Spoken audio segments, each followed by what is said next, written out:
तो बांग्लादेश का इलाज क्या है, ये हर कोई पूछ रहा है साहब। कि जिस तरह से कट्टर कसाईयों और नरभक्षी भेड़ियों के झुंड में ये देश बदल चुका है, जहां लगातार हिंदू विरोधी पैटर्न पर हिंसा हो रही है, हिंदुओं के घरों में बाहर से ताले लगाकर उन्हें तंदूर की तरह जलाने की कोशिश की जा रही है। 8 हिंदुओं को इस तरह से जलाने की कोशिश की गई, जहां घरों के बाहर ताले लगाकर अंदर से जला दिया गया तंदूर की तरह। कहीं लटका कर मारा जा रहा है, कहीं जला कर मारा जा रहा है, कहीं काट कर मारा जा रहा है। ईश निंदा के नाम पर लिंचिंग हो रही है। कलावा पहनाए कोई दिख रहा है उसे पीटा जा रहा है, टीका लगाने पर मारा जा रहा है, मंदिरों पर बुलडोजर चलाए जा रहे हैं, हिंदुओं को देशद्रोही इस्लाम विरोधी बताया जा रहा है। मतलब एक तरीके से हिंदुओं के लिए नर्क बन चुका है बांग्लादेश। ऐसी स्थिति के बाद भारत में एक बहुत बड़े वर्ग का मानना है कि साहब भारत को बांग्लादेश के धार्मिक रूप से प्रताड़ित हिंदुओं के लिए ना बॉर्डर खोल देने चाहिए। बांग्लादेशी हिंदुओं के लिए बॉर्डर खोलने का टाइम आ चुका है। भारत में बसे करीब 2 करोड़ बांग्लादेशी घुसपैठियों को निकालकर बांग्लादेश के करीब 1 करोड़ 30 लाख हिंदुओं को शरण दे देनी चाहिए।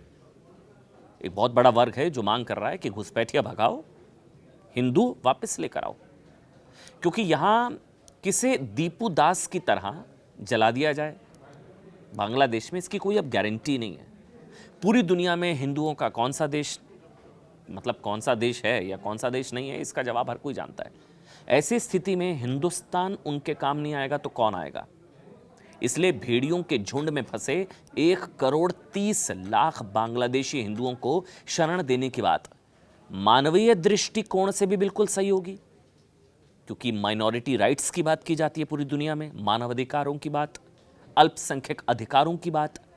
और जब बांग्लादेश में मजहब के आधार पर हिंदुओं से हिंसा हो रही है, लूट, बलात्कार, जिंदा जलाए जाने की घटनाएं हो रही हैं, तो हिंदुओं को शरण देना, ये कह सकते हैं कि भारत का नैतिक दायित्व भी है। और नागरिकता अधिनियम के तहत यह भारत का कानून भी कहता है। ऐसा भारत कर भी चुका है। 1971 के युद्ध में भी हम ऐसा कर चुके। 1971 जब हमने पाकिस्तान के 2 टुकड़े किए थे, जब लाखों बांग्लादेशियों को यहां पर शरण दी गई थी, जिसमें बहुत बड़ी संख्या में हिंदू भी थे। 1971। दूसरी ओर संघ आरएसएस, उनका विचार है कि साहब कि बांग्लादेश में हिंदुओं को अपनी सुरक्षा के लिए एकजुट होना होगा।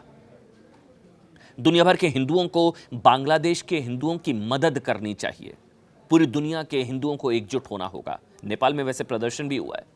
मोहन भागवत ने कहा कि भारत हिंदुओं का एकमात्र देश है, इसलिए मोदी सरकार को भी कुछ करना चाहिए। मोहन भागवत ने कहा मोदी सरकार को कुछ करना चाहिए। कुछ, मैं कह रहा हूं, उन्होंने कहा है कि हो सकता है सरकार पहले से कुछ कर भी रही हो, लेकिन कुछ तो करना होगा। मोहन भागवत ने क्या कहा, पहले वो सुनिए। हिंदुओं की दुर्दशा कब समाप्त होगी? वहां माइनॉरिटी है एकदम, वहां जरा कठिन है, फिर भी जो मैक्सिमम बचाव हो सकता है उसके लिए वहां के हिंदू को इकट्ठा रहना पड़ेगा। और दुनिया भर के हिंदुओं को अपनी मर्यादा में रहकर उनकी कितनी मदद कर सकते हैं, जो और जितनी कर सकते हैं उतनी सब करनी पड़ेगी, हमको भी करनी पड़ेगी। और हम तो वो कर रहे हैं। बाकी हिंदुओं का एक ही देश है, भारत देश। तो भारत की सरकार को इसका संज्ञान लेना पड़ेगा, कुछ करना पड़ेगा। कुछ कर भी रहे होंगे, कुछ बातें बताई जाती है, कुछ बताई नहीं जा सकती। हिंदुओं की दुर्दशा कब समाप्त होगी? वहां माइनॉरिटी है एकदम, वहां जरा कठिन है, फिर भी जो मैक्सिमम बचाव हो सकता है उसके लिए वहां के हिंदू को इकट्ठा रहना पड़ेगा।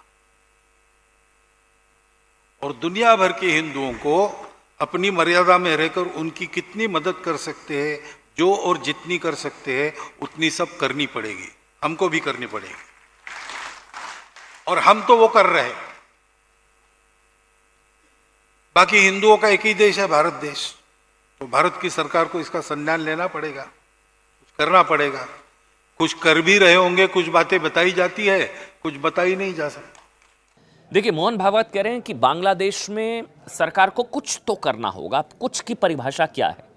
लेकिन भारत के बॉर्डर अगर हिंदुओं के लिए खोल दिए गए, जैसे कि एक अंदेशा है, लोग मांग भी कर रहे हैं, 1,30,00,000 1.5 करोड़ हिंदुओं को भारत में अगर बसा दिया जाए, तो ये भी कहा जा रहा है साहब कि ये बांग्लादेश के कट्टर कसाईयों की सबसे बड़ी जीत होगी। ये इस्लामिक कट्टरपंथियों की ही जीत होगी। मतलब ऐसे कट्टर कसाई यही तो चाहते हैं कि हिंदू अपना घर बार छोड़कर भाग जाए। ये उनकी जीत होगी। वो चाहते हैं भाग जाए और कभी ना लौटे, जैसा हुआ है, जैसे 90 में कश्मीर में हुआ। आज भी कश्मीर से जब पलायन हुआ, उसके बाद वापसी की उम्मीद की जाती है, लेकिन नहीं हो पाता। दूसरी ओर अगर बांग्लादेशी हिंदुओं को अकेले लड़ने के लिए छोड़ दिया जाए, तो भी हिंदुओं को भेड़ियों के झुंड के सामने छोड़ने के बराबर होगा। और ये भारत की सबसे बड़ी नैतिक विफलता भी होगी, क्योंकि 1,30,00,000 हिंदुओं की जनसंख्या 7 करोड़ से ज्यादा मुस्लिम आबादी वाले देश में अब सेफ नहीं है। तो अगर वहां से वापस बुलाते हैं, तो ये कहा जाएगा एक तरीके से यही कट्टरपंथियों की जीत होगी। यही वो लोग चाहते थे। वहां छोड़ना संभव नहीं है, तो फिर ऑप्शन क्या है? तो बांग्लादेश के हिंदुओं को बचाने का क्या रास्ता है, क्या इलाज है? हालांकि कुछ लोग कहते हैं सबसे बड़ा इलाज तो वही 71 वाला, जब भारतीय सेना ने पाकिस्तान के 2 टुकड़े किए और एक टुकड़े का नाम बांग्लादेश पड़ा, क्योंकि वहां बांग्ला बोलने वाले लोग थे। बांग्लादेश, पूर्वी पाकिस्तान, 1971। हालांकि उस वक्त ही अगर बांग्लादेश के 2 टुकड़े करके हिंदुओं के लिए अलग देश बना दिया जाता, हिमंता बिस्वा शर्मा ने इसका जिक्र किया कि अगर उसी वक्त बांग्लादेश के 2 टुकड़े करके हिंदुओं के लिए अलग देश बना दिया जाता, तो बांग्लादेश हिंदुओं के लिए आज की तरह नर्क नहीं होता।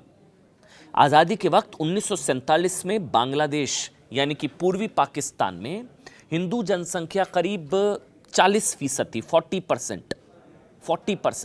1947 की बात कर रहा हूं, 1947 आज़ादी के वक्त पूर्वी पाकिस्तान में 40% हिंदू। 47 से 71 में बांग्लादेश बनने के बाद ये 26% कम होकर ये 14% रह गई। 14%, 40 से 14%, 47 से 71। अब कुछ लोगों का मानना है साहब कि आज़ादी के बाद पूर्वी पाकिस्तान, जिसे अब बांग्लादेश के नाम से जाना जाता है, वहां पाकिस्तान की हिंदू विरोधी मानसिकता की वजह से नरसंहार हुए। हिंदू आबादी 40% से लगातार घटती गई और 71 में आते आते वो 14% रह गई। लेकिन भारत ये भूल गया कि कट्टर जमात से हिंदू कहीं भी सेफ नहीं है। बांग्लादेश का निर्माण होने के बाद जो पहली जनगणना हुई, उसके मुताबिक बांग्लादेश में 14% हिंदू थे। अब और कम हो गए, 8% बचे, 8%, 8%, 40 से 8, यानी वहां करोड़ों हिंदुओं को कट्टरपंथी, हमें नहीं पता या तो निगल गए, कहां गए। सोचिए 1971 के वक्त मुक्ति वाहिनी ने अगर बांग्लादेश के उन हिंदुओं को आतंकवादी जमात से मुक्ति दिला दी गई होती, तो आज बांग्लादेश में शायद ये स्थिति नहीं होती कि वहां सरेआम हिंदुओं को मारा जा रहा है, काटा जा रहा है, जलाया जा रहा है। क्योंकि आज़ादी के बाद बांग्लादेश के 65 जिलों में कई जिलों की आबादी हिंदू बहुल थी।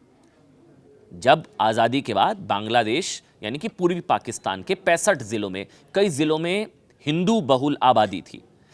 उदाहरण दिए जाते हैं, ढाका के गोपालगंज डिवीजन में करीब 30% हिंदू थे। 30% गोपालगंज, यहां हर चौथा व्यक्ति हिंदू था। रंगपुर में 26% हिंदू आबादी थी। खुलना में 22%, चटगांव 20%, हर 5वां व्यक्ति हिंदू। लेकिन 1971 में पाकिस्तान के 2 टुकड़े करने के बाद भी हिंदुओं के लिए अलग देश के विचार को समर्थन नहीं मिला। जबकि साहब बंटवारे के बाद से ही बांग्लादेश में हिंदू अलग देश यानी कि बंगदेश की मांग कर रहे थे। बंगदेश, उनकी मांग थी कि भारत हिंदुओं के लिए अलग बंगदेश बनाने का समर्थन करे। लेकिन तब से आज तक किसी सरकार ने इस पर ध्यान नहीं दिया। बंगदेश, अब कुछ लोग कहते हैं, ये विचार आता है कि अगर 1971 में ही बांग्लादेश को तोड़कर हिंदुओं के लिए अलग बंगदेश बन गया होता, तो आज ये बांग्लादेशी कट्टरपंथी भेड़िए भारत की 7 सिस्टर्स यानी कि 7 सिस्टर्स, अरुणाचल, पूरा उत्तर पूर्व, असम, मेघालय, मणिपुर, मिजोरम, नागालैंड और त्रिपुरा को तोड़ने की बात नहीं कर पाते। ये हादी भारत में टुकड़े टुकड़े गैंग के कुछ लोग जो देश की चिकन नेक यानी कि सिलगुड़ी कॉरिडोर को काटने की बात करते हैं ना, अगर 1971 में बांग्लादेश के रंगपुर को बंगदेश की राजधानी बना दिया जाता, बंगदेश, तो ये चिकन नेक की टेंशन हमेशा के लिए खत्म हो जाती। आज बात हो रही है कट्टरपंथ की चिकन नेक काटने की, लेकिन ये बुनियादी खत्म हो जाती। यही बात सबसे महत्वपूर्ण बात की है हिमंता बिस्वा शर्मा ने न्यूज़ 18 से एक्सक्लूसिव बातचीत में। उन्होंने कहा उस वक्त भी एक मौका था, हिमंता बिस्वा शर्मा ने कहा उस वक्त भी एक मौका था कि बांग्लादेशी हिंदुओं से भी पूछा जाए 1971 में कि क्या वो मुसलमानों के साथ रहना चाहते हैं या नहीं। अगर ऐसा हुआ होता तो हम बांग्लादेश में मारे गए और प्रताड़ित करोड़ों हिंदुओं को संभवतः बचाया जा सकता था। 1971 में एक मौका था। साथ ही बांग्लादेश जो भारत का चिकन नेक काटने की धमकियां देता है, उत्तर पूर्व को काटने की, वो खतरा भी शायद हमेशा के लिए बेअसर हो जाता। और अब इस वायरस बीमारी को सिर्फ सर्जरी से ठीक किया जा सकता है। बकौल हिमंता बिस्वा शर्मा, सिर्फ सर्जरी से इलाज है, सियासत नहीं। सुनिए क्या कुछ कहा हिमंता बिस्वा शर्मा ने। ऐसा सर्जरी करने का समय तब आते हैं जब यूनिस जैसा सरकार रहते हैं। मेरा लगता है कि बांग्लादेश ज्यादा चिकन नेक का बात बोलेगा तो चिकन नेक हम रिप्लेस कर दूंगा।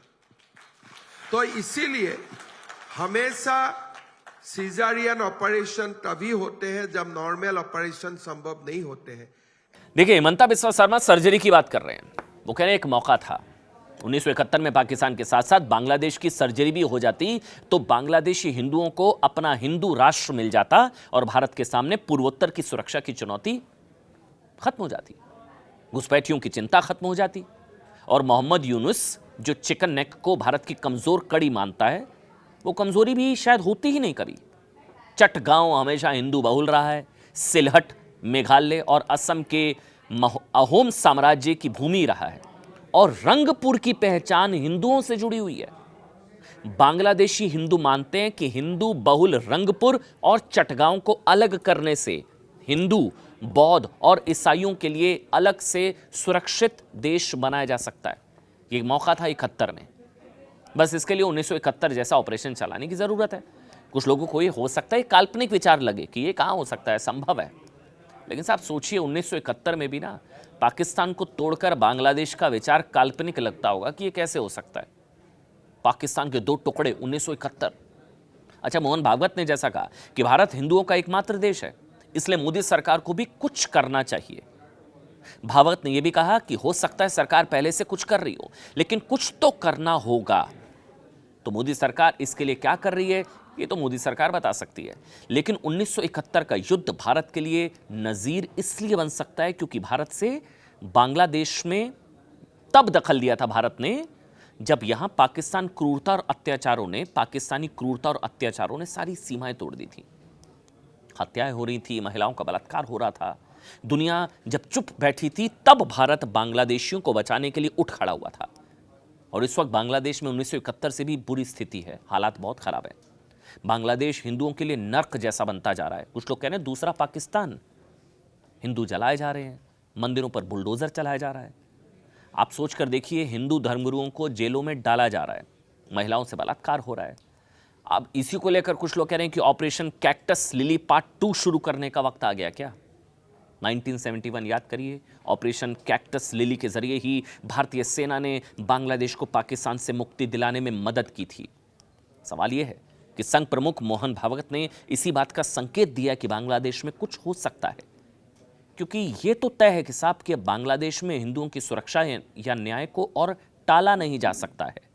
और जैसे दुनिया आंखें मूंद कर बैठी है, वैसे बैठे भी नहीं जा सकता।